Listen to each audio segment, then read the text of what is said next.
তো গাইস দেখো এখানে কি চলছে, দেখো পকোড়া একদম পুরো একদম ফ্রাই হচ্ছে ডিপ তেলে, ঠিক আছে? তোদের জন্য না, হ্যাঁ তোদের জন্য না। আরে কি বলছো, এত এফর্ট দিয়ে ভিডিও করতে এলাম, যদি এটা পেয়ে যাই টেস্ট করার জন্য।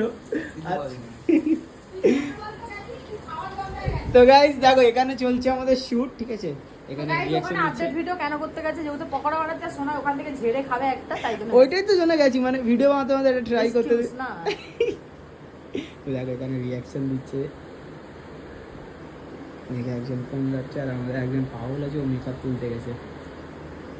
তো গাইস চলো ওখানে চলো দেখাই তোমাদেরকে।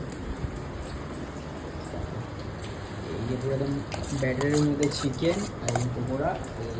তাহলে খেয়েছিলিস তো, কেমন লাগে? হ্যাঁ, আর আমি একটা জিনিস বুঝতে পারছি না, পুরো চিকেনটা এত সফট আর জুসি কি করে হয়ে যাচ্ছে। এই তো খেলা, এটা হচ্ছে ম্যারিনেশনের খেলা। হ্যাঁ মানে অনেক পকোড়া খেয়েছি, মানে কিন্তু যেটা সলিড চিকেন থাকলে ছিবড়া ছিবড়া ওটা থাকে, কিন্তু এটা হ্যাঁ। হবে না। দেখ রাইট